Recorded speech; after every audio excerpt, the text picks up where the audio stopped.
My name's Alan Clark. I'm a licensed worship leader here in All Saints.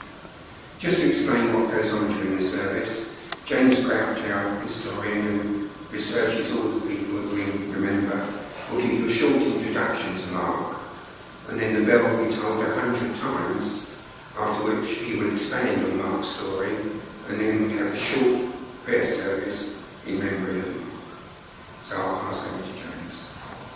Well, thank you all for coming today to Mark Farrow's commemoration.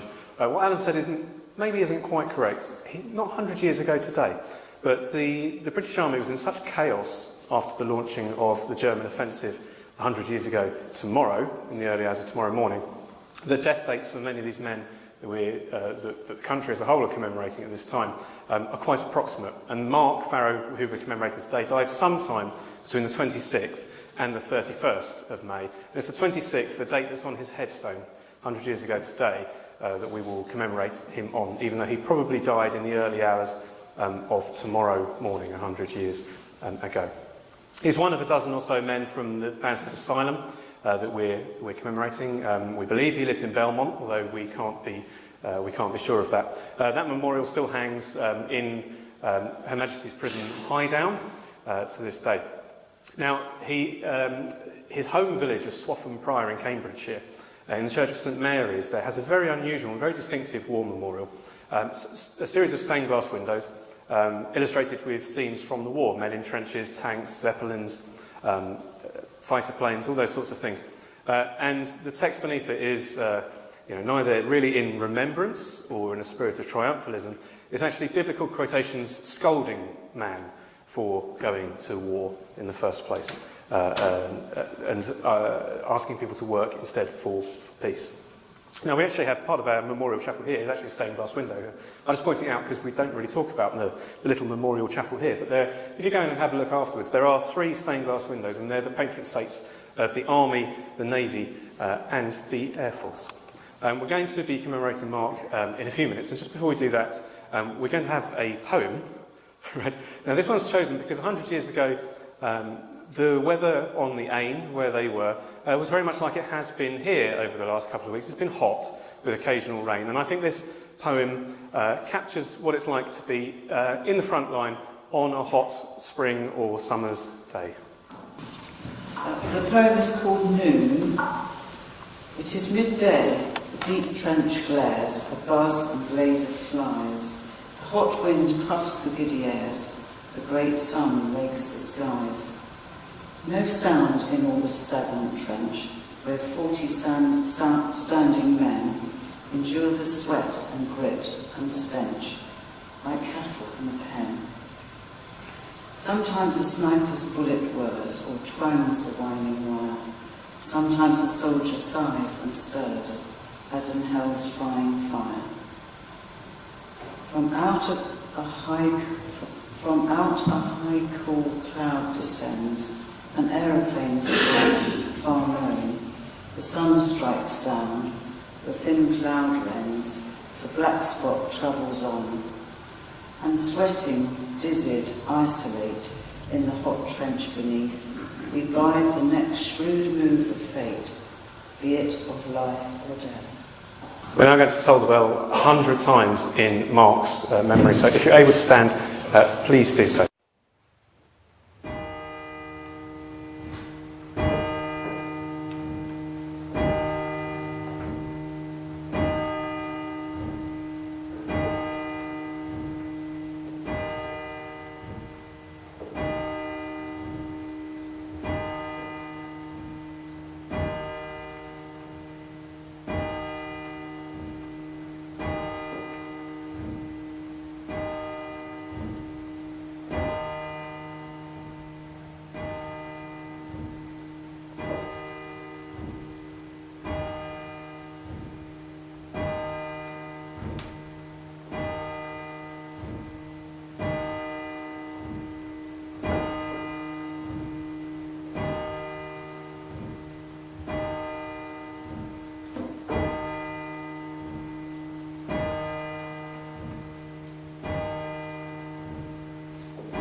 They shall grow not old, as we that are left grow old.